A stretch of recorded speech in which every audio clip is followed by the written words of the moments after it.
নামাজ দিয়ে আল্লাহর ভয় হয় না, যাকাত দিয়ে আল্লাহর ভয় হয় না, হজ করে আল্লাহর ভয় হয় না, এমনকি রোজা রেখেও আল্লাহর ভয় হয় না। যদিও আল্লাহ বলেছেন কুতিবা আলাইকুমুস সিয়াম কামা কুতিবা আলাল্লাযীনা মিন ক্বাবলিকুম লাআল্লাকুম তাত্তাকুন। এখানে আল্লাহ বলেছেন আশা করা যায় রোজার কারণে তোমরা মুত্তাকি হবে। জোরে কান কি হবে? এই কথাগুলো শোনেন, কি হবে? মুত্তাকি হবে। আচ্ছা, নামাজের কথা আল্লাহ বললেন না যে নামাজ দিয়ে তোমরা মুত্তাকি হবা, যাকাত দিয়ে তোমরা মুত্তাকি হবা, হজ করে মুত্তাকি হবা, এ কথা আল্লাহ কিন্তু বলেনি। আল্লাহ বলেছেন রোজার মাধ্যমে আশা করা যায় তোমরা মুত্তাকি হবে। আজকের সাবজেক্ট হচ্ছে আত্তাকুল্লাহ হাক্কা তুকাতিহি। আবু বকর রাদিয়াল্লাহু কেন মুত্তাকি হলেন, কেন আল্লাহর সালাম পেলেন, এ বিষয়ে তো আপনারা কিছুটা শুনলেন। যে ওয়াজের মধ্যে একটু ছন্দপতন হয় যখন ওয়াজটা ব্রেক করে দিয়ে আরেকজন কথা বলে। আমি এই কথাগুলো আগাম নিয়ে এসে আপনাদের কাছে তুলে ধরলাম যেন বুঝতে আপনাদের সহজ হয়। বুঝতে পারতেছেন তো? আলহামদুলিল্লাহ। হ্যাঁ, একটু হোহা করবেন রে বাবুরে। তাহলে কি বলতেছিলাম, যারা আল্লাহকে বিশ্বাস স্থাপন করেছ, 1 নম্বর আমল হচ্ছে আত্তাকুল্লাহ, ভয় করতে হবে আল্লাহর। রজবের চাঁদ ওঠার সাথে সাথে রাসূল একটা দোয়া বেশি বেশি পড়তেন।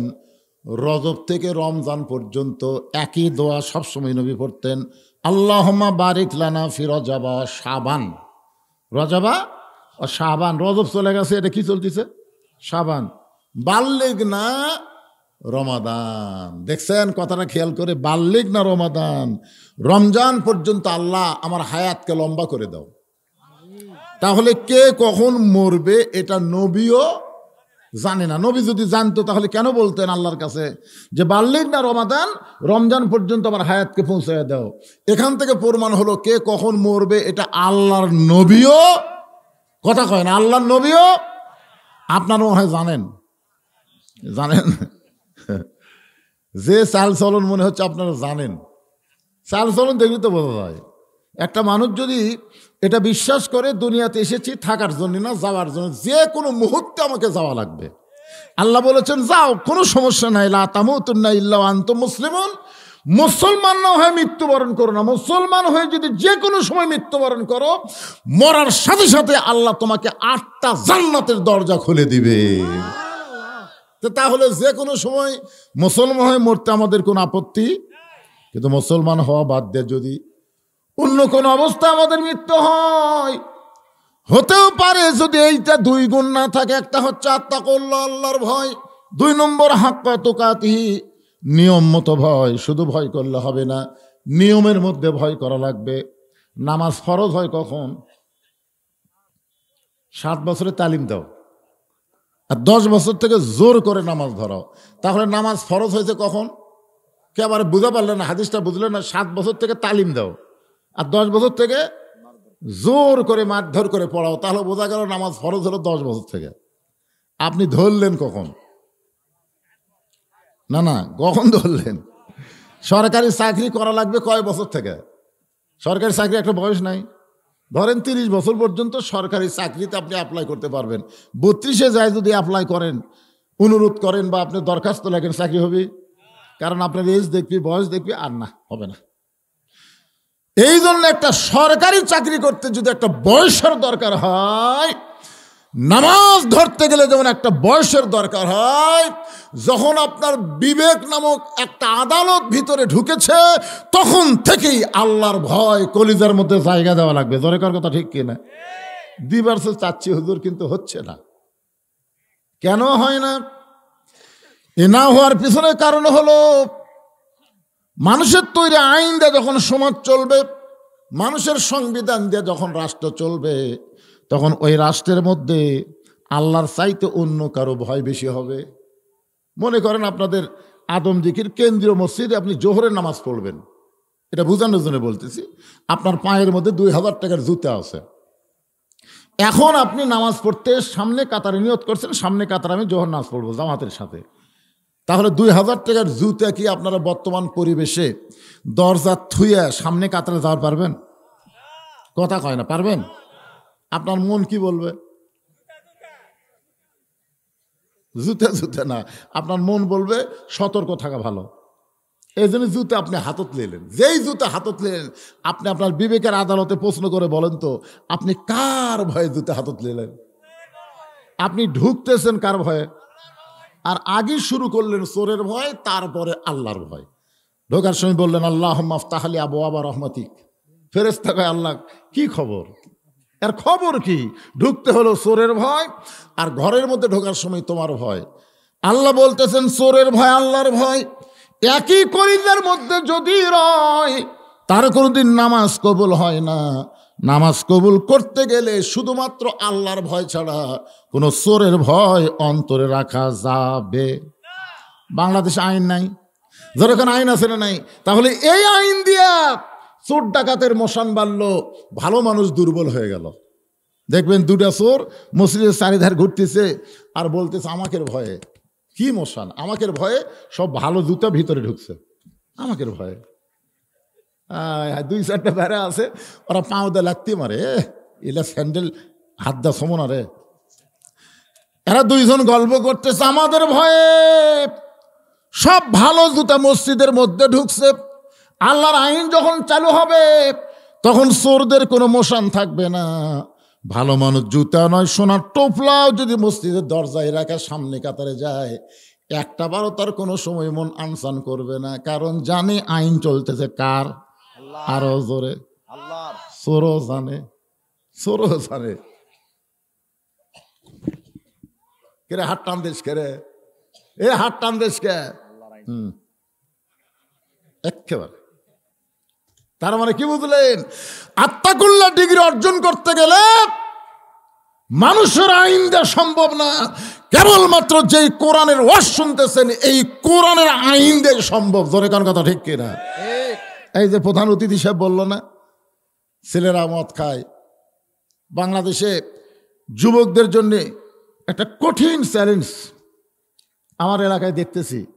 ইয়াবা, বাবা, ফেন্সিডাল, তারপরে এখন আবার আর একটা নিশাবার আছে, ও যে মোবাইলের মধ্যে ফ্রি ফায়ার, পাবজি, নিশা আছে না নাই? এবং প্রত্যেকটা নেতারাই কিন্তু মাইক পালি বলে, আজকে যেরকম প্রধান অতিথি বলল যে মাদকমুক্ত সমাজ গঠন করার পরিকল্পনা বর্তমান সরকারে কি আছে আর আল্লাহর কোরআনে কি আছে। বর্তমান সরকার কি আইন চালু করলো আর আল্লাহ কোরআনে কোন আইন দিছে?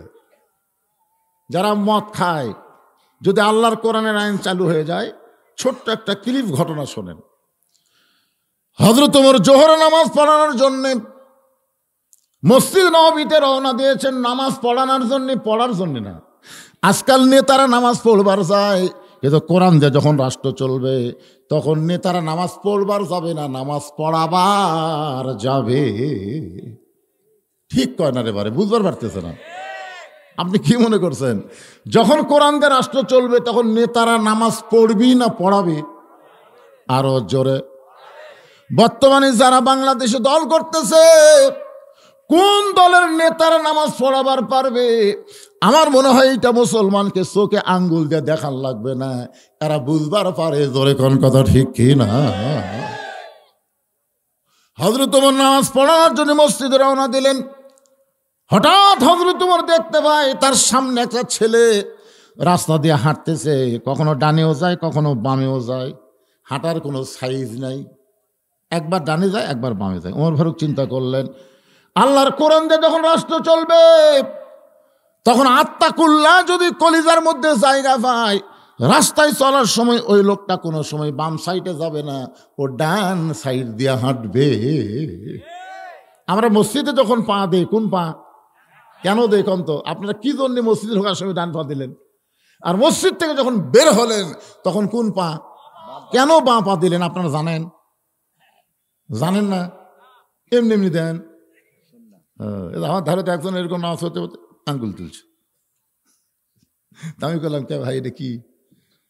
হুজুর সবাই মারে, আমিও মারি, সবাই মারে, ওইও মারে। ওই কি জন্য মারে আজ পর্যন্ত জানে না। মসজিদের মধ্যে ডান পায়ে কেন ঢোকেন, বাম পায়ে কেন বের হন, এটাই যদি না জানেন তাহলে আপনি জানেন কি? আরে মসজিদ ঘর কার? আইন চলে কার? আপনি বিশ্বাস করে নিছেন আপনি যেই দলই বাহিরে করেন, মসজিদের মধ্যে ঢুকলে আপনার দলের কর্তৃত্ব থাকবে না, আমার আল্লাহর হুকুমের কর্তৃত্ব চলবে। জোরে কোন কথা ঠিক কিনা?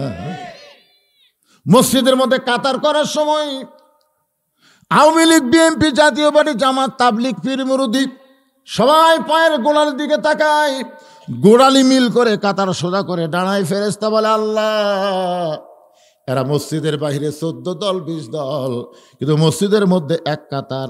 আল্লাহ বলে, আইন চলে মসজিদে আমার। আল্লাহর আইনে তো ডান ফাইরে পাগল। হাসরের ময়দানে আমল নামা যার ডান হাতে দিবে, সে হাসতে হাসতে জান্নাতে চলে যাবে। আর আমল নামা যাদের বাম হাতে যাবে, তারা কানতে কানতে জাহান্নামে যাবে। এই বাংলাদেশে যারা আল্লাহর কোরআনের দল করে, কোরআনের আইন দিয়ে বাংলার সমাজ গঠন করতে চায়, তারাই হাসরের ময়দানে আমল নামা ডান হাতে পাবে। আর যারা মানুষের আইনের দল করে, মানুষের আইন প্রতিষ্ঠা করতে চায়, ও যতই নামাজ পড়ুক, রোজা করুক, আমল নামা আল্লাহ বাম হাতে দিয়ে দিবে। এই জন্য ডানপন্থী বামপন্থী আছে না নাই? কোন দল করিস? কয় বামপন্থী। তুই কোনটা? কয় ডানপন্থী। ডান আর বাম, দুনিয়াটা হলো বাম। যখন বাইরে হয় তখন কোন পা? কথা কয় না। কি জন্যে? দুনিয়া বামপন্থী, দুনিয়ার আইন বামপন্থী, দুনিয়ার সংবিধান বামপন্থী, আর আল্লাহর ঘর হচ্ছে ডানপন্থী। আমরা কোনটা চাই? ডান চাই না বাম চাই? একটু জোরে বলেন, একটু মনোযোগ দিয়ে শুনতে হবে। ওমর ফারুক চমকে গেলেন। আল্লাহর কোরআন দ্বারা রাষ্ট্র চলে, আর এই ছেলেরা কখনো ডানে যায়, কখনো বামেও যায়। ওমর ফারুক দ্রুত গতিতে ছেলেটার সামনে গিয়া সালাম দিলেন, আসসালামু আলাইকে রে। সালাম দিবার যায় দেখে যে আমারই বেটা। তাই বলে কি বেটাকে সালাম দেওয়া যাবে না? যেখানে যাবে কি যাবে না? আসসালামু আলাইকুম, আলাইকুম ইয়া আব্দুল্লাহ। রে আল্লাহর বান্দা, তোমার প্রতি আল্লাহর রহমত বর্ষিত হোক। অবশ্য হাদিসের মধ্যে আছে, আসসালামু আলাইকুম ইয়া ইবনি। রে আমার পুত্র, তোমার উপর আল্লাহর রহমত বর্ষিত হোক। বেটা বাপকে সালাম দিবেন, বাবা ছেলেকে সালাম দিবেন। যদি ছেলে বেয়াদব হয়, আপনি তাকে আদব শিখাবেন, কারণ আপনার ছেলে মানুষ বলে মুখের ছেলে বড় বেয়াদব রে। এই জন্য বাড়ির থেকে সালামের চর্চাটা শিখাবেন। ছেলে যদি না দেয়, বাপ দিবেন। আপনি খালি একদিন আপনার ছেলেকে সালাম দেন, আর কোনো দিনে দেওয়া লাগবে না। ও শরম পায় বারবার আপনাকেই দিবে। জোরে কোন কথা ঠিক কিনা? ওমর ফারুক সালাম দিন, আসসালামু আলাইকুম ইয়া ইবনি। সঙ্গে সঙ্গে ছেলে বলতেছে, ওয়ালাইকুম আসসালাম, আপনি কে ভাই? সালাম শুনে উত্তর দিছে, ওয়ালাইকুম আসসালাম, আপনি কে ভাই? ওমর ফারুক চমকে উঠলো, কে রে? বেটা হয়ে বাবক ভাই করলো, তাই তো খালি ডানত যায় বামত যায়, ভিতরে কিছু মাল ঢুকছে রে। ওমর ফারুক নাকটা ছেলের মুখের কাছে দেয়, ছেলের মুখের ভিতর থেকে মদের গন্ধ আসতেছে। ওমর ফারুক চারিদিকে তাকায় দেখে কেউ নাই, চারিদিকে ভাবে তাকায় দেখে কেউ নাই, খালি ওমর ফারুক আর ছেলে। ওমর জানে আল্লাহর আইন, কেউ যদি মদ পান করে মাতাল হয়, বাপকে যদি ভাই বলে, তাকে 80টা ব্যাত মারা লাগবে। কয় ব্যাত? ওমর ফারুক দেখতেছে 80টা ব্যাত। কেউ যখন নাই, আমার বেটাকে আমি বাড়িতে যাবো, আচ্ছা তাহলে তৌবা করাবো, তৌবা করে কম জীবনে যার মুখ দিস না। এই চিন্তা করতে করতেই বিবেক বলতেছে, ওমর আত্তাকুল্লাহ, আল্লাহর ভয় যদি কলিজার মধ্যে থাকে, তাহলে চারিদিকে না তাকায়া তুমি উপর দিকে তাকাও। কেউ না দেখলেও তোমার আল্লাহ দেখেছে। মানুষের আইন যতদিন চলবে, ততদিন আমরা কোন দিকে তাকাবো? মানুষের আইন হলো চারিদিকে, আর আল্লাহর আইন হলো উপর দিকে। কেউ না দেখলেও আল্লাহ দেখতেছে। কোন কথা ঠিক কিনা? আর কেউ দেখেনি, বাড়ি গিয়ে তৌবা করাবা, এরকম আইন তো কোরআনে নাই। মাতাল হলে 80টা বেত মারা লাগবে। সঙ্গে সঙ্গে হযরত ওমর এক টানে মাথার পাগড়ি খুলছে। 7 হাত একটা পাগড়ি এক টানে খুলেছে। পাগড়ি সবসময় মাথায় রাখলে হবে না, প্রয়োজনে অন্য কাজও ব্যবহার করা লাগবে। এই যে হাসিনার বিরুদ্ধে কতগুলো ছাত্র নাম ছিল, মাথার পাগড়ি মাজাত বেঁধে, জোরে কোন কথা ঠিক কিনা? মেয়ে মানুষ যখন ঝগড়া করে, আমি দেখছি গ্রামে ছোটবেলায় মেয়ে মানুষ ঝগড়া করলে ওই শাড়ির মাথার উপর থেকে ওটা টান দিয়ে মজাত একটা পেঁধ আয় আয়। আপনারা বলেন তো, মেয়ে মানুষ মাথায় কাপড় বাদ দিয়ে তখন মাজা শাড়ির আঁচল দিয়ে বাঁধে, ওই এলাকার কোনো ফেরেস্তা থাকে? কথা কর না কেন, এলাকার তো ফেরেস্তা থাকে। মেয়েরা যখন ঝগড়া করে তখন কতগুলো পুরুষ মানুষ বাড়ির মধ্যে থাকে, ও একটা বউ পাচ্ছি রে, আমার বউয়ের কাছে কেউ কিছু নয়। কিন্তু আল্লাহ রাসূল বলেন, কোন স্বামীর বিবি যদি ঝগড়া করে, ওই ঝগড়া যদি পর পুরুষের কানে যায়, ওই স্বামী হলো দাউস, আর দায়ুসু লা ইয়াদখুলুল জান্নাহ, ওই স্বামী কোনোদিনও জান্নাত পাবে না। এখন আপনারা বলেন তো, আপনাকে কার কার বউ ঝগড়া করে? করে? যদি করে তাহলে আপনি জান্নাতে যাবার পারবেন না। যদি জান্নাতে যাবার চান তাহলে বইয়ের সামনে বসে আপনাকে রাখালি করে বলতে হবে, তোর গলার শব্দ পরপুরুষের কানে যেন না যায়। যদি ঝগড়া করিস কোনোদিন, তোকে তালাক দিয়ে নতুন আর একটা বিয়ে করব। এটা কিন্তু শাশুড়ের জন্য আপনি বলতে পারেন। আমার মায়েরা যারা পর্দার অন্তরালে একটু শোনেন, শুধুমাত্র মাথা ঢাকার নাম পর্দা না, জোরে কথা বললেও পরপুরুষ শুনলে পর্দার খেলাফ হয়ে যায়। এ কারণে আল্লাহ কোরআনে বললেন, কোরআনে আল্লাহর আইন হলো ওয়াকারনা ফি বুয়ুতিকুন্না ওয়ালা তাবাররাজনা তাবাররুজাল জাহিলিয়াতিল উলা। আল্লাহু আকবার। পাগড়ি মাথার থেকে খুলে, ছেলেটার নাম হলো আবু শামা, জোরে বলেন নাম কি? আবু শামার 2 হাত হ্যান্ডকাপ পরাই দিছে, মাথার পাগড়ি খুলে পাগড়ির একটা অংশ দিয়ে 2 হাত মরমা দিয়ে বাঁধছে। বাঁধার পরে টেনে টেনে মসজিদ নববীর দিকে নিয়ে যায়। উমর ফারুক যাচ্ছেন নামাজ পড়ানোর জন্যে, রাস্তার মধ্যে তার মাতাল ছেলে পাইয়া তাকে টেনে টেনে মসজিদ নববীতে নিয়ে যায়। একটা খুঁটির সঙ্গে একটা থম্বার সঙ্গে ছেলেটাকে মরমা দিয়ে পা সহ বেঁধে রেখে হযরত উমর ফারুক মসজিদের ভিতরে ঢুকলেন। জোহরের পূর্বে 4 রাকাত সুন্নত নামাজ আছে না নাই? জোহরের পূর্বে 4 রাকাত সুন্নত, ফজরের পূর্বে 2 রাকাত সুন্নত, এশার পরে 2 রাকাত সুন্নত, মাগরিবের পরে 2 রাকাত সুন্নত, জোহরের পরে আবার 2 রাকাত সুন্নত। এর সর্বসাকল্যে 12 রাকাত সুন্নত নামাজ আপনাদের পড়া লাগবে। সর্বসাকল্যে কয় রাকাত? কথা কয় না, কয় রাকাত? 12 রাকাত সুন্নত। এই 12 রাকাত সুন্নতের মধ্যে সবচাইতে গুরুত্বপূর্ণ সুন্নত হলো ফজরের আগে যে 2 রাকাত সুন্নত পড়ি। রাসূল বলেছেন, আসমান জমিনের ভিতরে যত কিছু আছে সব কিছুর চাইতে আল্লাহর কাছে ফজরের 2 রাকাত সুন্নতের দাম অনেক বেশি। সুবহানাল্লাহ, জোরে করে একটা আমলের কথা কইলাম, বারে একটা আমলের কথা বললাম। বেজার হচ্ছেন নাকি? ফজর পড়েন না? আপনারা পড়েন না? ফজরই পড়ি না, তারা সুন্নত। আরে আল্লাহর বান্দার একটু মনোযোগ দেন। উমর ফারুক ছেলেটাকে বেঁধে রেখে, থমের সঙ্গে খুঁটির সঙ্গে বেঁধে রেখে ফজরের 4 রাকাত সুন্নত নামাজ যখন পড়তেছেন, এমন সময় সাহাবীরা মসজিদের মধ্যে ঢুকে, কে রে, কে একা কে করে রে, যায় দেখে উমর ফারুকের ছেলে। এক সাহাবী বলতেছে, অর্ধ পৃথিবীর খলিফা হযরত উমরের ছেলেকে এভাবে খুঁটির সাথে বাঁধলো খেরে। একজন সাহাবী বলতেছে, ওই যে তাকে দেখ, ওই যে তাকে দেখ, পাগলা না দেখে চামচাগিরি করিস, ওই দেখ। হায় হায়। উমর ফারুক যখন নামাজ পড়তেছে, তাহলে তার সন্তানকে কেউ বাঁধতে পারে না, নিজে হয়তো বেঁধে রেখেছে। কি কারণে বাঁধলো কেউ কোনো যাচাই না করে সবাই মসজিদের মধ্যে ঢুকলেন। উমর ফারুক এক সময় ফজরের জামাতের, জোহরের জামাতের ইমামতি করলেন। সুবহানাল্লাহ বলেন। জোহরের ফরজ নামাজের ইমামতি করলেন। প্রত্যেকটা সাহাবী তাকায় দেখে উমর ফারুকের মাথায় টুপি আছে কিন্তু পাগড়ি নাই। জোরে কোন কি নাই? আইনমন্ত্রী। নবী যখন রাষ্ট্রপতি ছিল তখন ছিল আইনমন্ত্রী। কেউ তো বলতে পারে, আমিরুল মুমিনিন পাগড়ি মাথার দিয়ে নামাজ পড়লে 70 গুণ সওয়াব।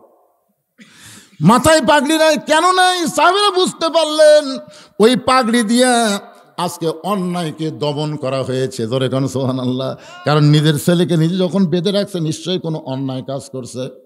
নামাজ শেষ হয়ে গেল, 2 রাকাত সুন্নত পড়া হলো। তোমার খুব তাড়াতাড়ি মসজিদের বারান্দায় এসে ওই থমের দিকে তাকায় দেখে বাচ্চাটা কান্দের, বলে, বাবা আমাকে কে যেন এভাবে মরমা দিয়ে বেঁধে রাখছে, বাবা মেহেরবানি করে আমার বাঁধন খুলে দেন, আমার বড় কষ্ট হয় বাবা, মেহেরবানি করে আমার বাঁধন খুলে দেন।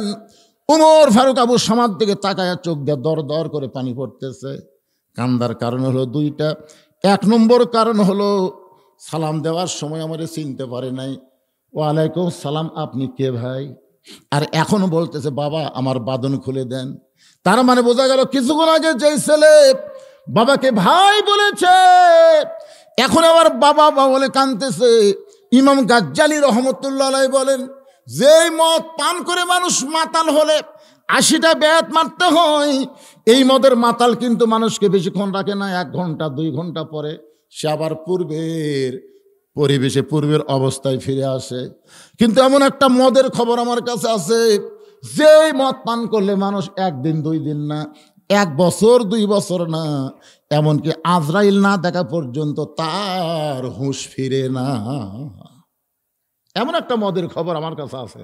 ইমাম গাজ্জালি বললেন, ছাত্র বললেন, হুজুর মদ সবচাইতে বেশি মাতালের মদ মানুষকে 1 দিন 2 দিন মাতাল রাখতে পারে, কিন্তু একেবারে মরা পর্যন্ত মাতাল থুবি, সেই মদের নাম কি?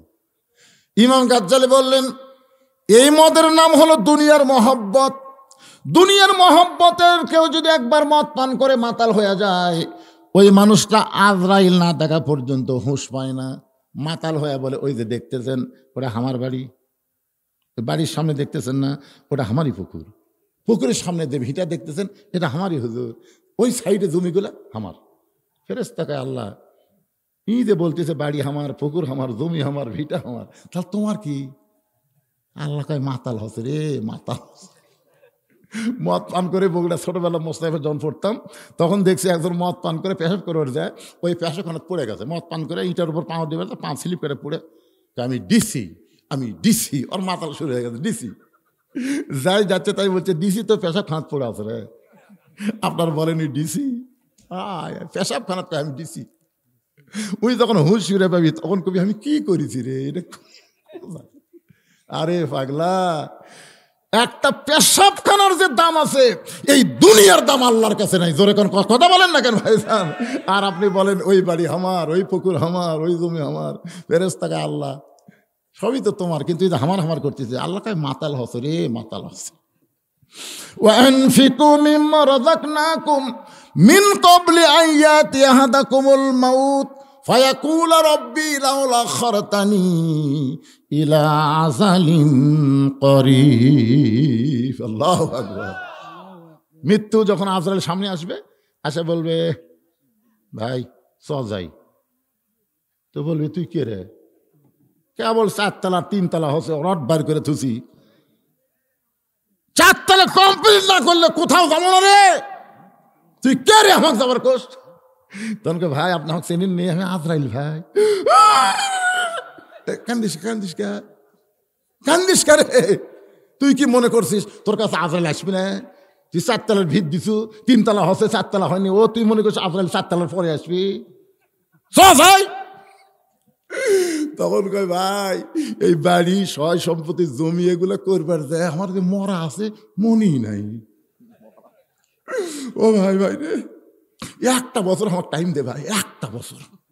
আমি ওই যে শেষ দাঁত পড়বো, আমি আর উঠবো না, আল্লাহ ছাড়া কেউ নাই রে, আর আমি দুনিয়া দুনিয়া করবো না, আমি সব আল্লাহ দেবো ভাই, সব আল্লাহ দেবো ভাই। তুই কাল আমাকে 1টা বছর সময় দে ভাই।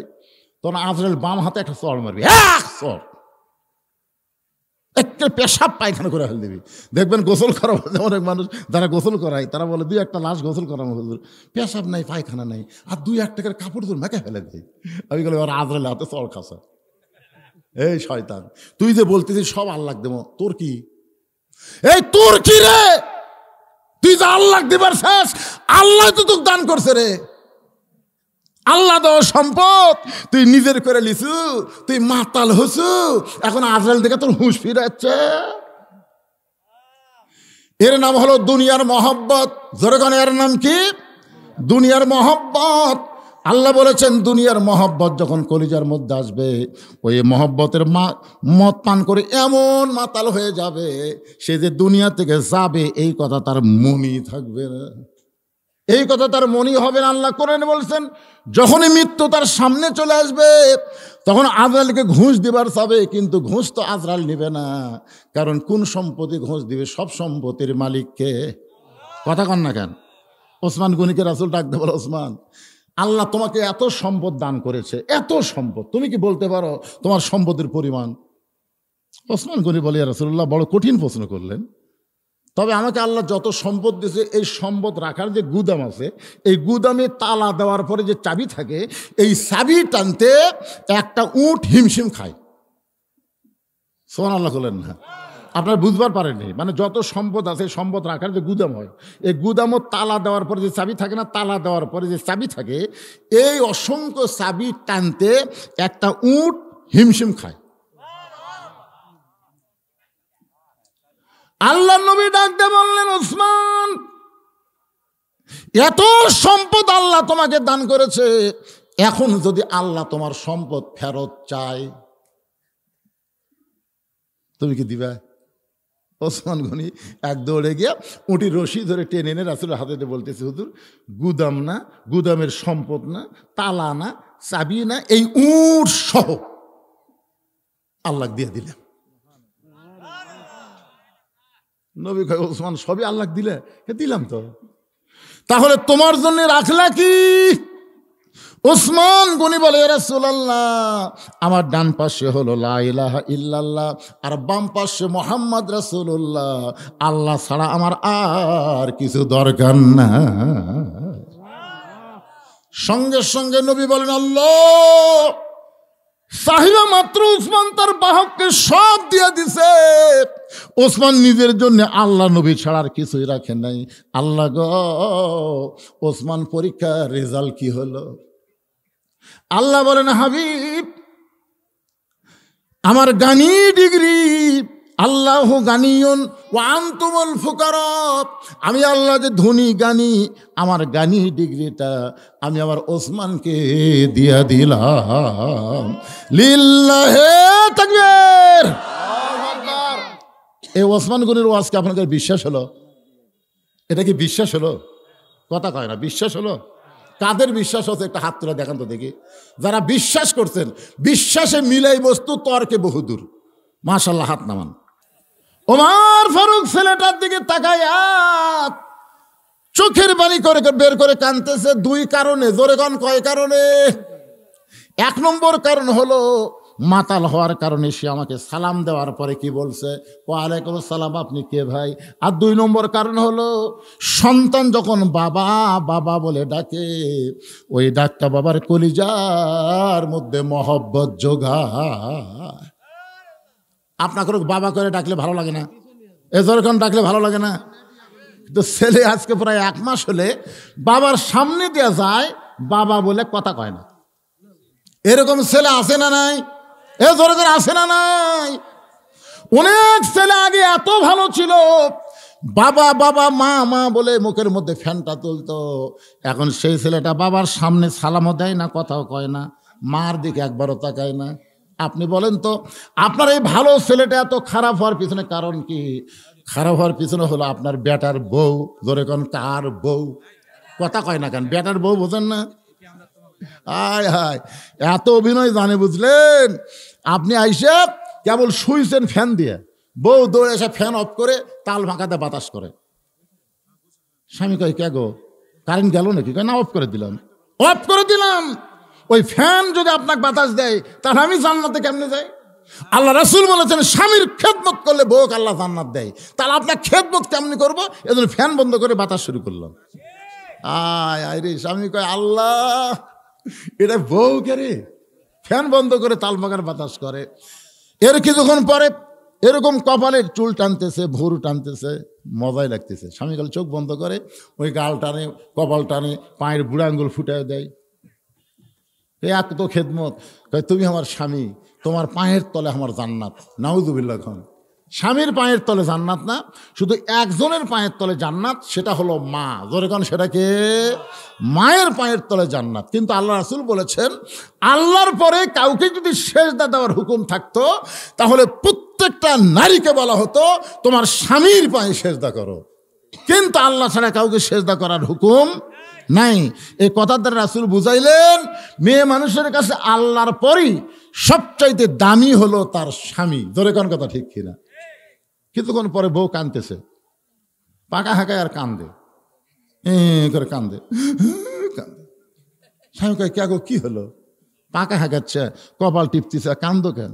বলবো না, বলবো না, এমনি বাবার জন্য দোয়া চাই। 1000 টাকা দান করেছে আব্দুল খালেক, 5টা কোরআন শরীফ বাবদ।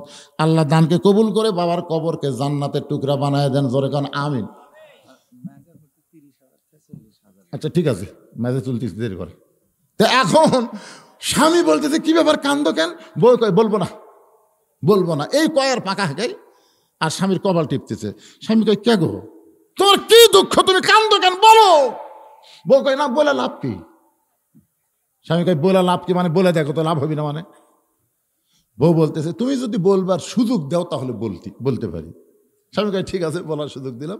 বলতেছে কি আর হবে কও, তুমি যখন চাকরি করবার গেছো, তুমি যখন ব্যবসা করবার যাও, তুমি যখন খেতে খামারে কাজকাম করবার যাও, তখন তোমার এই বুড়া বাপ আর বুড়ি মা আমার কলজা জেলে ফেলে দিছে। এই বুড়া আর বুড়ি এতই ফ্যাস ফ্যাস করে, এই বাপ মায়ের বিরুদ্ধে ওয়াজ করতেছে আর পাকা খাচ্ছে। এখন তুমি যদি বাপ মায়ের সাথে থাকবার চাও তাহলে আল্লাহ রস্তে আমাকে বাপের বাড়িতে পেরে দাও, আল্লাহ রস্তে। আর যদি আমাকে নিয়ে জান্নাতে সংসার করবার চাও তাহলে বুড়া বুড়ির বাদ দেওয়া লাগবে, অমা আলাইনা ইল্লাল বালাক। এখন তুমি কোনটা আমল করবে আমাকে কও। এমন কথা শোনার পরে যারা প্রকৃত স্বামী হবে তাদের কাছে তাকওয়া তাকুল্লাহ, ভয় কার? আরো জোরে বলেন ভয় কার?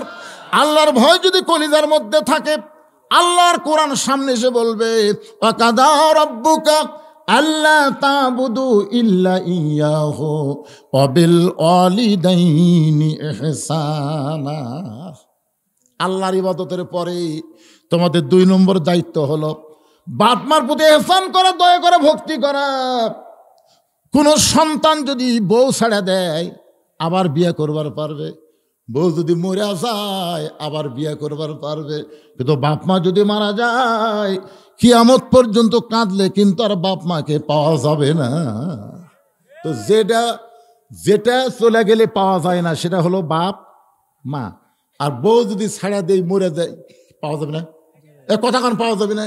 তা আপনারা কোনটার পক্ষে থাকবেন, যেটা পাওয়া যায় সেটা না যেটা পাওয়া যায় না? আপনাদের মনে হয় বাপ মা মরেনি বারে? স্বামী এখন আল্লাহর কোরআনকে সামনে পায় লাভ দিয়ে উঠছে, ওঠ ওঠ পাকা থ। বউ কয় তুমি কি হলো, গরম হলো কে?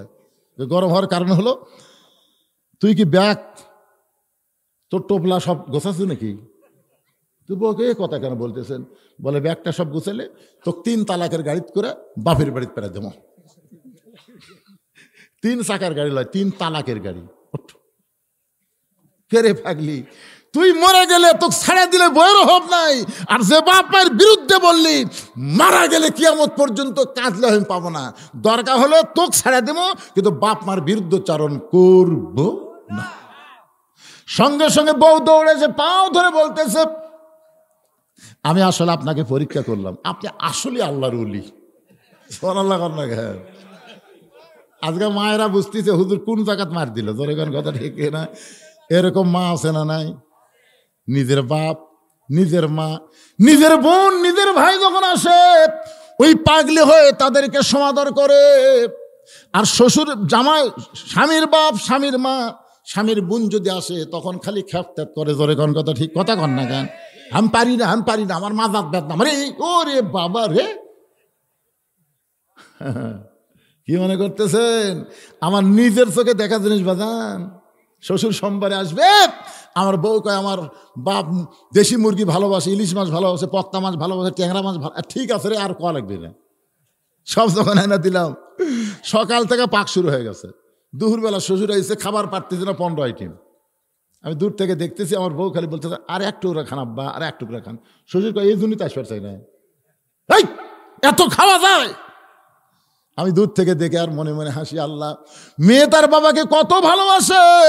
কারণ আমাকে আল্লাহ 3টা মেয়ে দিছে, মেয়েরা কিন্তু মায়ের চাইতে বাবাকে বেশি ভালোবাসে, ধরে কোন ঠিক না? আর আপনি সেই মেয়েকে ফাঁকি দিয়ে বেটাকে সব সম্পত্তি দিলেন। কিন্তু কয়েকদিন পর আমার বাবার সামনে এক থালি বিস্কুট দিছে, আমি দূর থেকে দেখতেছি বাবা বিস্কুট খায় আর খালি মুখের মধ্যে লোক দেয়। কে রে? বিস্কুট খায় মুখের মধ্যে লোক দেয়। কাছে এসে সালাম দেয়, আসসালাম আব্বা কেমন? এই তুই কি ভালো বিস্কুট জীবনে পাস না? করে যতবার আসি তোর বাড়ি তোর বউ এক থালি বিস্কুট দেয়, আমার দাঁতের সাথে খালি লাগে যায়। তখন আমি একটা বিস্কুট নিয়ে মুখ দিয়ে দেখি ভাই বিস্কুট ড্যাম হয়ে গেছে আজ থেকে 1 মাস আগে। যে বিস্কুট পিঁপড়া খায় না, আশটাল পোকা ধরে না, সেই বিস্কুট আর বাপক দিয়েছে। তাহলে ওর বাপের সামনে 15 আইটেমের তরকারি আর আমার বাপের সামনে ড্যাম বিস্কুট। তার মানে এমন সময় আল্লাহর কোরআন আমাকে বলতেছে, আল্লাযী খালাকাল মাউতা ওয়াল হায়াতা লিয়াবলুয়াকুম আইয়ুকুম আহসানু আমালা। মওলানা আজকে তোর তাকওয়ার পরীক্ষা হবে। আজকে আত্তাকুল্লাহ আমি আল্লাহ দেখতে চাই তুই কি সত্যি আল্লাহরে ভয় করিস? যে বাবা তোরে না খাইয়ে লেখাপড়া করাইলো, যেই বাবা মাটির বিছনার থেকে তোরে খাট বানায় দিল, বাবার মতন আপন বন্ধু নাই রে দুনিয়ায়। বাবার মতন আপন বন্ধু নাই রে দুনিয়ায়। নিজে না খাইয়া বাবা সন্তানকে খাওয়ায়। বাবার মতন আপন বন্ধু নাই রে দুনিয়ায়। এই যে পরীক্ষা করা হবে, লিয়াবলুয়াকুম আইয়ুকুম আহসানু আমালা, তোমার সুন্দর আমলের পরীক্ষা হবে মুত্তাকি। আস্তে আস্তে ঘরে গেলাম। ঘরে যাওয়ার পরে চিন্তা করি বউ তো বাইরে আছে, ঘরে বউকে আনার বুদ্ধি কি? বাপ বসে বিস্কুট খাচ্ছে। তখন আমাকে ও দো ইলা সাবিলি রব্বিকা বিল হিকমাহ, আল্লাহ বলতে হেকমত ধর, হেকমত। 15.5 বছর হাসিনার সময় যদি হেকমতের অ্যাঙ্গেলে মার দিয়ে পারিস, তুই বউয়ের কাছে পারবো না? তোর বউকে হাসিনার সাথে বড় নাকি রা? আগে তখন ঘরের মধ্যে যায়, বউ কয় কে রে? ওর বাপ বসে আছে। আরে ঘরের মধ্যে কুকিল আছে, ধর তোমার শরম নাই, আব্বা বসে আছে। ঘরের ডাকলাম, কি গো? আস্তে করে দরজা বন্ধ করে দিয়ে আব্বা, এই কেন বসলো? আমি থাকতে দরজা বন্ধ করে দিলি। আমি বললাম বাবা সুন্দর আমল করা লাগবে, আব্বা সুন্দর আমল। গলার এই জায়গা খেলে হাত দিয়ে বলতেছি, তুই সকালে মরবু, বিকালে বিয়ে করবো, তো সারা দিন আজকে আগামীকাল বিয়ে কর। তুই কি মনে করিস আমার বউ নাই? কত মেয়ে আমার অসনা পাগলি আছে, তোর মতো শয়তান ঘর কর্ম করে। তুই আমার বাপকে ড্যাম বিস্কুট দিয়ে তোর বাপের সামনে 15 প্রকার তরকারি না খাওয়ার তাহলে জোর করে খাওয়াস, আর বাপের সামনে কি দিস? 1 মাসের ড্যামালা বিস্কুট। সঙ্গে সঙ্গে বউ আর পাও ধরে বলতে, স্বামী গো আজ থেকে ঘরের মধ্যে তওবা করলাম, তোমার বাপ আমার বাপ একই বাপ, তোমার বাপ আমার বাপ একই বাপ। আমি আর কিছু কইলাম না। দরজা খুলে দিকে আব্বা নাই। বাপ শরম পাচ্ছে, কি মওলানা বেটা। আমি থাকতে বউগুলা ঘরের দরজা লাগা দিল, কিন্তু কি জন্য লাগা দিয়েছি আব্বা বুঝবার পারেনি। গ্রামের মানুষ তো শরম করে চলে গেছে। কিন্তু আল্লাহর কি কাম, যে কয়েক বছর আব্বা দুনিয়াতে জীবিত ছিল, খালি আমাকে মাঝে মধ্যে কয়, কে রে বাবা ঘরের মধ্যে তুলে তুই কি আমল করছো রে? হ্যাঁ ও বাবা তুই কি আমল করছো রে? আব্বা তোর বউ তো ফেরেশতা হয়ে গেছে রে, এখন যখন আমি আসি আমি যতক্ষণ খাবার চাই যা ইচ্ছা তাই। জোরে কর সুবহানাল্লাহ। কি মনে করতেছেন আমল নাই? জাগা মতো মার দেওয়া লাগবে, জাগা মতো। প্রত্যেকটা বউ দেখবেন, আপনি খোঁজ করে দেখেন, বাংলাদেশের 80% ছেলে তার শ্বশুর শাশুড়িকে ভালোবাসে। জোরে কর কথা ঠিক কিনা? 20% বেটার বউ শ্বশুর শাশুড়িকে ভালোবাসে না, 20%। খোঁজলে দেখেন এই মেয়েরা এত খারাপ। তাই বলে আপনাকে ঝাঁকরের কথা বলতেছি না, ঝাঁকরের উন্নয়ন কথা বলতেছি। আল্লাহর বান্দার একটু মনোযোগ দিয়ে শুনবেন। ওমর ফারুক ডাক দিলেন জাল্লাত। হাজার হাজার সাহাবীর সামনে ওমর ফারুক ডাক দিলেন জাল্লাত। জাল্লাত এসে বলতেছে, আমির আল মুমিনিন আমারে ডাকলেন কেন? ওমর ফারুক বলে, জাল্লাত আমার আবু শামা মদ পান করেছে, মদ পান করার কারণে আল্লাহর আইন হলো তাকে 80টা বেত্রাঘাত করা লাগবে। জাল্লাত রে এই চামড়ার চাবুক দিলাম, এই চাবুক দিয়ে আমার আবু শামাকে 80টা বেত মারবি। আল্লাহর আইন কয়টা বেত? জোরে বলেন কয়টা? ওমর ফারুক চেয়ারে বসে বললেন, জল্লাদ হতে চাবুক দিয়ে বললেন মার শুরু করো। এবার জল্লাদ মারতেছে, ওমর ফারুক গুনতেছে 1 2 সঙ্গে সঙ্গে ওমর ফারুক দাঁড়ায় বললেন, চাবুক দে, চাবুক দে। কেরে তোরে চাবুক মারার হুকুম দিলাম, তুই 80টা ব্যাত মারবি। তুই সত্যি করে বলতো, কার খেয়ালে আমার ছেলেকে ব্যাত মারতেছিস, আল্লাহর খেয়ালে না আমার খেয়ালে? জল্লাদ বলতেছে, আপনি সামনে বসে আছেন, আপনার ছেলেকে মারতেছি, এটা আল্লাহর খেয়াল আসে? আপনার সামনে আপনার ছেলেকে আমি মারতেছি, আপনার খেয়ালই মারতেছি। কারণ আমি আপনার ছেলেকে আঘাত করব, ওই আঘাত লাগবে আপনার কলিজায়। কারণ প্রত্যেকটা বাবার সামনে তার সন্তানকে মারলে আঘাত সন্তানকে লাগে না, আঘাত বাবার কলিজাত লাগে। জোরে কোন কথা ঠিক কিনা? এই জন্য আল্লাহর খেয়াল আসতে পারি নাই, আপনার খেয়ালে 2টা বাড়ি মারছি। ওমর ফারুক কান্দের বলে, জল্লাদ, আল্লাহর আইন প্রয়োগ করতে গেলে মানুষের খেয়াল করে যদি আমল করো, ওইটা কোনো দিন আল্লাহর দরবারে কবুল হবে না। যে আল্লাহর আইন, সে আল্লাহর খেয়ালই চাবুক মারতে হবে। আত্তাকুল্লাহ হাক্কা তুকাতিহি কারে কয় রে বাংলার মুসলমান, কারে কয়?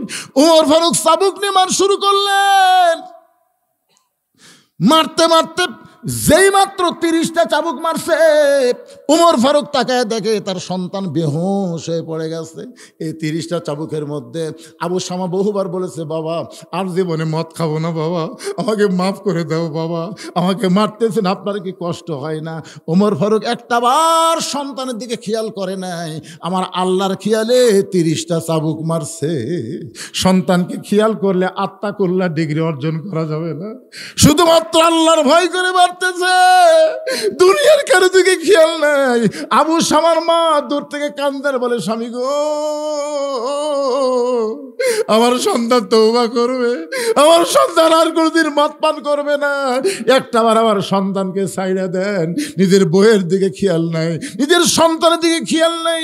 30টা চাবুক মারার পরে যখন ওমর ফারুক বুঝতে পারে সন্তানের জবান থেকে কান্নার কোনো শব্দ আসতেছে না, তাকায় দেখে বেহুশ হয়ে আছে। আর বেহুশ অবস্থায় মারলে তো হবে না, হুঁশ অবস্থায় মারা লাগবে। ওমর ফারুক বলে, 1 গিলাস ঠান্ডা পানি নিয়ে আসো। একজন সাহাবী দৌড়ে গিয়ে 1 গিলাস ঠান্ডা পানি এনে ওমর ফারুকের হাতে দিলেন। ওমর ফারুক গিলাসের পানি, সবাই মনে করছে সন্তানকে পান করাবে, কিন্তু ওমর ফারুক নিজে চেয়ারে বসে ওই পানিটা পান করলেন। আর বললেন, দুর্বল হয়ে দৌড়া মারলে দৌড়ার হক আদায় হবে না। আমি 30টা চাবুক মারতে মারতে দুর্বল হয়ে গেছি, এই কারণে পানি পান করে আবার সবল হয়ে গেলাম। সামান্য পানি গিলাসের তলায় ছিল, ওই পানিটা হাতের তালুর মধ্যে নিয়ে আবু শামার দিকে ভাবে সেটাই দিলেন। আবু শামা যেই 50 চাবুক মারছে, সমস্ত সাহাবীরা চিল্লায় বলে, আমির আল মুমিনিন, আর মারবেন না, আর মারবেন না, আবু শামা মারা গেছে। ওমর ফারুক চাবুকটা মাটিতে রাইখা আস্তে করে হাঁটু গেড়ে বসে আবু শামার কপালে চুমা দিলেন। নিজের সন্তানের কপালে চুমা দেবেন। আবু শামা রে, তুই হয়তো মনে করছিস আমি নিষ্ঠুর বাবা, আমার কোনো দয়া নাই, কিন্তু আবু শামা রে, আমি যদি তোকে বাড়িতে নিয়ে যাইতাম, তোকে যদি আজকে মদের এই যে বিরুদ্ধে আল্লাহ যে আইন করেছে, আইন যদি প্রয়োগ না করতাম, তুই হয়তো দুনিয়াতে 2-4 দিন বেঁচে থাকতি, কিন্তু মদ পান করার অপরাধে তোকে আল্লাহ জাহান্নাম দিত। আমি তোকে এত ভালোবাসি বাজান, দুনিয়াতেই অপরাধের আইন প্রয়োগ করে দুনিয়া থেকে যাওয়ার পরে আল্লাহ যেন তোরে জান্নাত দিয়ে দেয়। সুবহানাল্লাহ। ওমর ফারুক বললেন, রে সাহাবীরা, আমার আবু শামার জন্য তোমরা কবর খনন করো। আমার আবু শামাকে আমি নিজেই গোসল করায় দিব, আমার সন্তানকে আমি নিজেই কাফনের কাপড় পরায় দিব, আমার সন্তানের জানাজার নামাজ আমি নিজেই করব, আমার সন্তানকে আমি নিজের হাতে কবরের মধ্যে নামায় দিব। তাহলে কাজ হলো 5টা। জোরে বলেন কয়টা? 1 নম্বর কাজ হলো কবর খোঁড়ো। রে সাহাবীরা, আবু শামার জন্য কবর খোঁড়ো। এখানে বলতে পারবেন না, রে বেনামাজিরা, আবু শামার জন্য কবর খোঁড়ো। একটা মুসলমান মারা গেলে তার কবর কোনো বেনামাজি খোঁড়া যায়? জোরে কোন, আরো জোরে। আপনার বলেন তো, বেনামাজি মানে কি? তা আপনি মরে গেলে আপনার এলাকায় হিন্দু করে বলবেন যে, ভাই হিন্দুরা, এ নরেশ, খগেন, গগেন, তোরা কোথায় রে, আমার কবরটা খুঁড়ে দে রে। কি কি লা সালাতা লা ঈমানা, যার নামাজ নাই তার কোনো ঈমান নাই। জোরে কথা কন না কেন ভাই রে? লা সালাতা লা দীনা, যার নামাজ নাই তার কোনো ধর্মই নাই। একটা মুসলমান মারা গেল আর ওরা 5 জন যায় বলতে যে ভাই আমরা কবর খুঁড়ি কিন্তু 5 প্যাকেট সিগারেট লাগবি। হায় হায়, 5 জনে 5 প্যাকেট সিগারেট দিছে। ওরা কোদাল কান্দ দিলে বাড়ির থেকে সিগারেট টানা শুরু করছে, বাড়ির থেকেই। গোরস্থানে যে 5 জন খালি টানতেছে আর একজন খালি বলতেছে এই দাগ, এ দাগ দে, দাগ দে। যাই দাগ দেয় উঁয়ো টানে, যাই কোদাল মারে উঁয়ো টানে, যাই মাটি তুলতেছে উঁয়ো টানে, যাই সমান করে উঁয়ো টানে। 5টা যদি একবারে টান মারে গোরস্থানের খবর কি কন্ত? একটা ফেরেস্তা গোরস্থান নাই, সব রাস্তাত খাড়ায় আছে। আল্লাহকে কেড়ে ফেরেস্তা রাস্তাত কেন? যে হারে টানতেছে আল্লাহ, দুর্গন্ধে দাবার পারতেছি না। এমনকি জানেন এই কবর খুঁড়তে খুঁড়তে যারা বিড়ি খায়, সিগারেট খায়, ওরা নাই কিন্তু ওর লুঙ্গি আছে, ওর পাঞ্জাবি আছে। আপনি খালি লাকত ধরবেন, বুঝে ধরবেন, পারবেন না ভাই? বুঝে পারবেন না, বুঝে কিন্তু পারবেন যে কে রে, এটা তো বিড়ি খোরের সাথ রে। তাহলে 5টা বিড়ি খোর 5 প্যাকেট সিগারেট খেতে কবর খুললো, গোটা কবরের কাঁচা মাটি, সিগারেট গন্ধ। কবর দিয়া তখন চলে গেছে, বুঝলেন? তখন মুনকির নাকিরা সব চুল ধরে তুলি, তখন কয় কে ভাই, কে রে আপনি? মুনকির নাকির রে। তো মুনকির নাকির প্রশ্ন করবেন আমাকে এভাবে তুলে ধমক, এই শয়তান প্রশ্ন পরে, আগে তুই বল কবর খুললো কে? তোর কবর ঘুরি থেকে গোটা কবর খালি বিড়ি বিড়ি গন্ধায়। আপনার বলেন তো ফেরেস্তার দুর্গন্ধ সহ্য করবার পারে? কথা কন না কেন রে ভাইরে? তাহলে কোন বেনামাজি বিড়িখোর আপনার কবর খুঁড়তে দেওয়া যাবে না। তো ভালোই করলেন, খুঁড়বি কে? আপনার কবর আপনি খুঁড়বেন? মাশাআল্লাহ। আল্লাহর বান্দার একটু মনোযোগ দিয়ে শুনবেন। আপনাদের গ্রামের সামনে কাতারে যারা নামাজ পড়ে তাদেরকে কবর খননের জন্য অনুরোধ করবেন। যদি অনুরোধ না মানে তাদেরকে হাদিয়া দিয়ে কবর খনন করে নেবেন। কিন্তু খবরদার বেনামাজি বিড়িখোর এদেরকে দিয়ে কবর খনন করলে আপনি কবরে যাওয়ার পর থেকে আযাব শুরু হয়ে যাবে। কারণ ফেরেশতারা দুর্গন্ধে রাগ করবে না খুশি হবে? কথা কন না কেন? রাগ করবে না খুশি হবে? আল্লাহ আযাব দেওয়ার জন্য ফেরেশতা পাঠাবে। আবার কবরকে জান্নাতের বাগান বানায় দিয়ে আল্লাহ বলবেন, আল্লাহ তাখাফু ওয়া লা তাহজানু ওয়া আবশিরু বিল জান্নাতিল্লাতী কুনতুম তুআদুন।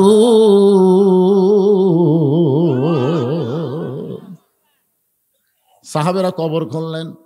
ওমর ফারুক আবু শামাকে গোসল করায় দিলেন। নিজে কেন গোসল করালেন? এই কারণে এত মার মারছে ওমর ফারুক কার খেয়ালে? কথা কন না কেন? কার খেয়ালে? এই জন্য কেউ যদি আবু শামাকে গোসল করাবার যায় তাহলে গায়ের চামড়া কাটা, রক্ত টক্ত থেকে হয়তো আবল তাবল বলতে পারে। এই কারণে ওমর ফারুক নিজের সন্তানকে গোসল করায় দিয়া, নিজে কাফনের কাপড় পরায় দিয়া নিজেই জানাজার ইমামতি করলে। ওই বাবা সবচাইতে বড় ভাগ্যবান যার সন্তান বাবার জানাজা পড়ায়। আবার ওই সন্তান সবচাইতে বড় ভাগ্যবান যার বাবা সন্তানের জানাজা পড়ায়। যেমন রফিক সাইদি দুনিয়া থেকে বিদায় নিলে, আল্লামা সাইদি তখন জেলখানার মধ্যে ছিল। জেলখানা থেকে প্যারোলে মুক্তি পাইয়া রফিক সাইদির জানাজার নামাজ যখন পড়ালো, আমি ওই জানাজায় আল্লাহর রহমতে উপস্থিত ছিলাম। আমি নিজের চোখে দেখছি বাবা তার সন্তানের জানাজা পড়ানোর সময় কেমন কান্দে, চোখের পানি নিয়ে দোয়া করতেছে, চোখ দিয়ে দর দর করে পানি পড়তেছে। ফেরেশতা বলে, আল্লাহ জীবনে বহু জানাজায় গেলাম গো আল্লাহ, কিন্তু যিনি জানাজার নামাজ পড়ায় তিনি তেমন করে কান্দে না, কিন্তু আজকে দেখতেছি চোখের পানি দোয়া একাকার হয়ে গেল।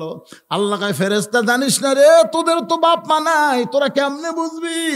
আজকে ছেলে মারা গেছে আর ছেলের জানাজা বাবা পড়ায়, বাবার মুখে শুধু দোয়া নাই রে, বাবার চোখ দিয়ে পানি পড়ে। ওই সন্তান বাবার জানাজার উসিলায় জান্নাতি হয়ে যায়। আবার বাবা যখন মারা যায়, মা যখন মারা যায়, সন্তান যদি জানাজায় দাঁড়ায়, আমার নিজের জীবনে হয়েছে 18 সালে যখন আমার বাবা মারা গেল, জীবনে বহু জানাজা পড়াইছি ভাই, বহু জানাজা পড়াইছি, শুধু দোয়া পড়েছি। কিন্তু আমার বাবার লাশটা সামনে নিয়ে আমি যখন জানাজার নিয়ত করে দোয়া পড়া শুরু করলাম, চোখটা ধর ধর করে পানি পড়ে। এই মানুষটা আমার জন্য এত কিছু করলো, এই মানুষটা নিজে না খেয়ে আমারে খাওয়াইলো, এই মানুষটা মাটির বিছানায় থেকে আমারে খাট বানায় দিল, এই মানুষটা বগুড়া জামিল মাদ্রাসায় যখন পড়তাম, হেঁটে হেঁটে কাহালু থেকে বগুড়াতে গিয়ে আমাকে মুড়ির টিন দিয়ে আইছে। আমার সেই বাবা আজকে আমার সামনে লাশ হয়ে শুয়ে আছে। ফেরেশতা বলে, আল্লাহ, জীবনে বহু জানাজা দেখলাম, লাশ সামনে নেই, এরকম তো কান্দে না। আল্লাহ বলে, ফেরেশতারা রে, তোদের তো বাপ মা নাই, সন্তান নাই, তোরা কেমনে বুঝবি? আজকে বাবা লাশ সন্তান জানাজা করে শুধু দোয়া নয় রে, চোখের পানি দিয়া কান্দে। এই সন্তানের দোয়ার চোখের পানির কারণে আল্লাহ বাপকে মাফ করে দিলা। আপনার সন্তানকে যদি এই ইবতিদায়ী মাদ্রাসায়, এই মক্তব মাদ্রাসায় ছোট্টবেলায় শিক্ষা দিবার পারেন, আর সন্তান যদি সুন্দর করে দোয়া দুরূদ গুলো শিখে, তাহলে প্রয়োজন আপনার সন্তান আপনার জানাজার নামাজ পড়াবার পারবে। জোরে কোন কথা ঠিক কি না? ওমর ফারুক জানাজার নামাজ পড়ানোর পরে এক দৌড়ে গিয়ে কবরে নামলে, আবু শামার লাশটা যখন কবরের মধ্যে নামায় দেয়, ওমর ফারুক কবরের মধ্যে আবু শামার ওই কাফনের কাপড় খুললেন। কাফনের কাপড় খুলে কপাল একটা চুমাতে বললেন, বেটা রে, তুই এত কান্দা কান্দিস বাবা, তুই তওবা করবি, তুই মদ খাবি না। বহু কথা বলে আমাকে মন নরম করবার চাইছিলি, কিন্তু আল্লাহর আইন, আত্তাকুল্লাহ হাক্কা তুকাতিহি ওয়ালা তামুতুন্না ইল্লা ওয়া আনতুম মুসলিমুন, শুধু মুসলমান হিসাবে কবরে রাখার জন্য আমি নিষ্ঠুর আচরণ করেছি বাবা, আমার উপর মন খারাপ করিস না। তবে আমার বিশ্বাস, তোকে আল্লাহ জান্নাত দিবে, তোর কবরকেও জান্নাতের টুকরা বানায়া দিবে। কবরে মাটি দেওয়ার পরে সবাই যখন কবর ছেড়ে চলে যায়, ওমর ফারুক কবর ছেড়ে যান না, সবাই দূরে চলে গিয়া চিন্তা করে, ওমর ফারুক হয়তো তার সন্তানের বিয়োগ ব্যথায় একটু আপসেট হয়ে কবরের পাশে দাঁড়ায় আছে। কিন্তু অবাক করে তাকায় দেখে, কবরের ভিতর থেকে চাবুক টেনে বের করে ওই কবরের উপর আবার 51 থেকে মার শুরু করলেন। যেই মাত্র 80 দৌড়া হয়ে গেছে, এমন সময় দৌড়া ফেলে দিয়ে চাবুক ফেলে দেবে, আল্লাহ, আমার আবু শামাকে তুমি ধরবা না, 50টা মারতেই মারা গেছে, তাই বলে 30টা মার বাদ দেয়নি আল্লাহ, তার কবরের উপর 30টা বেত মারলাম। আমি বাবা হয়ে কান্দি, আমার আবু শামারে তুমি জান্নাত দিও। আল্লাহ বলতেছেন, মুমিনেরা, আল্লাহর ভয় কলিজার মধ্যে রাখো, যথাযথ ভয় করো, মুসলমান না হয়ে মৃত্যুবরণ করো না। আর মুসলমান হয়ে মরতে গেলে মানুষের আইন, মানুষের সমাজে সম্ভব নয়, একমাত্র আল্লাহর কোরআনের আইনে সম্ভব। জোরে কোন ঠিক কিনা?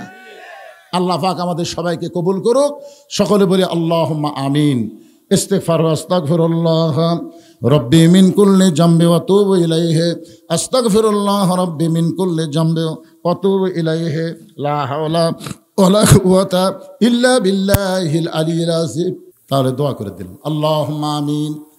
আল্লাহুম্মা আনতাস সালাম ওয়া মিনকাস সালাম, তাবারাকতা ইয়া যাল জালালি ওয়াল ইকরাম।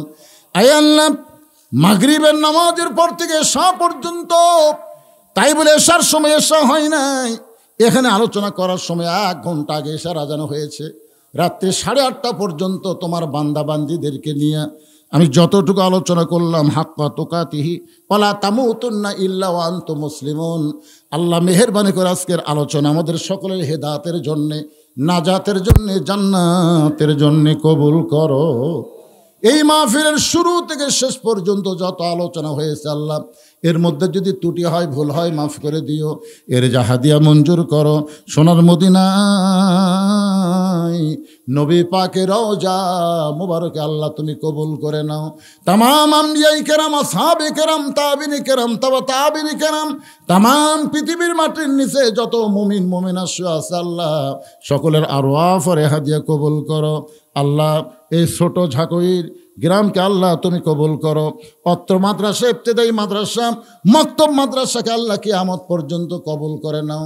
এই মাদ্রাসার জায়গা দিয়ে মাদ্রাসা তৈরি করে অনেকেই দুনিয়া থেকে বিদায় হয়ে গেছে আল্লাহ, তাদের কবরকে মাদ্রাসার উসিলায় জান্নাতের টুকরা কবুল করে নাও।